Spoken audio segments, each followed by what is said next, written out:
চলছে এই মুহূর্তে বিজেপির যে প্রার্থী ঘোষণা হয়েছেন সজল ঘোষ এই মুহূর্তে বরানগর থেকে প্রচার সারছেন। আমরা আগের দিনও দেখতে পেয়েছি কখনো তিনি ক্রিকেট খেলেছেন, কখনো সাধারণ মানুষের সঙ্গে জনসংযোগ সেরেছেন।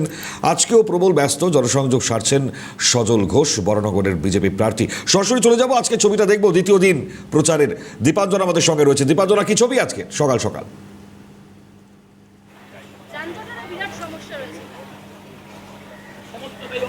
একেবারে দেখো মণিময়, বিধানসভা নির্বাচনের ইতিমধ্যেই বিজেপির পক্ষ থেকে যে প্রার্থী তালিকা ঘোষণা হয়েছে, সেখানে বরানগর বিধানসভা কেন্দ্রের বিজেপির প্রার্থী সজল ঘোষ ইতিমধ্যেই দ্বিতীয় দিন একেবারে মাঠে ময়দানে নেমে পড়েছে জোর কদমে।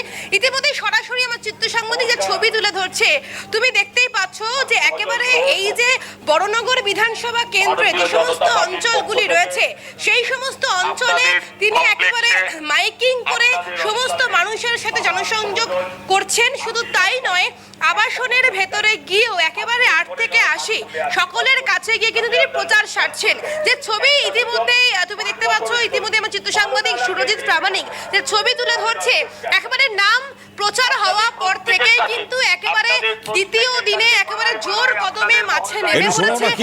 সকলের কাছে একটাই বার্তা রাখছে যে ভোট দেওয়ার জন্য সেই বার্তা রাখছে। সেই ছবি কিন্তু তুমি একেবারে সরাসরি দেখতে পাচ্ছ। সরাসরি এবার কথা বলার চেষ্টা করবো। ইতিমধ্যে কিন্তু তিনি কথা বলছেন এবং কি বলছে একবার শুনবো। তৃণমূল জিতে যাবে, তাই আপনাদের কাছে প্রার্থনা করতে এসেছি, আপনাদের কাছে আবেদন করতে এসেছি, একটা সুযোগ আপনারা বিজেপিকে দিন। 5 বছরের জন্য চাইছি, 5 বছর বাদে যদি ভালো না লাগে আমায় পাল্টে দেবেন, একটা চান্স তো দিন, এই আবেদন করছি। সরাসরি লাইভে রয়েছি।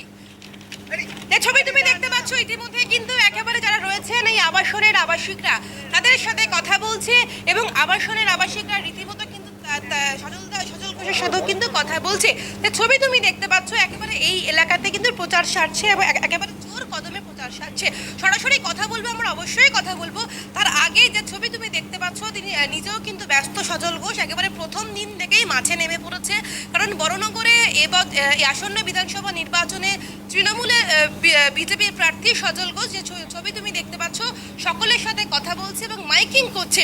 এবং শুধুমাত্র তাই নয়, একেবারে সকাল 8টা থেকেও কিন্তু তিনি এই এলাকাতে মাঠে নেমে পড়েছেন।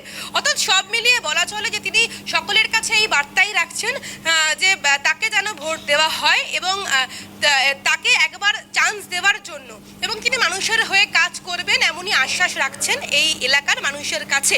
যে ছবি তুমি দেখতে পাচ্ছ, এই এলাকায় যারা আবাসনরা রয়েছে তাদের সকলের সাথে কথা বলছে। সরাসরি একটু কথা বলবো সজলদা।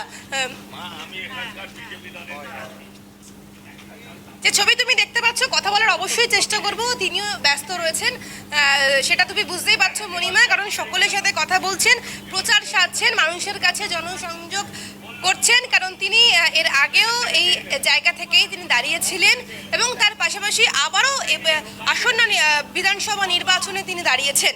একটু এবার কথা বলার চেষ্টা করি। সরাসরি লাইভে রয়েছি।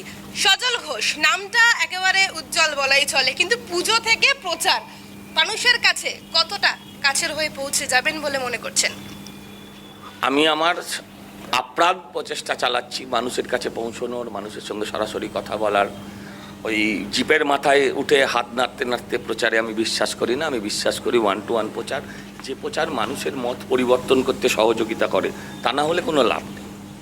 সেটাতে একেবারে স্পষ্ট ডোর টু ডোর হাতে একবারে মাইকিং নিয়ে প্রচার করছেন। নমস্কার।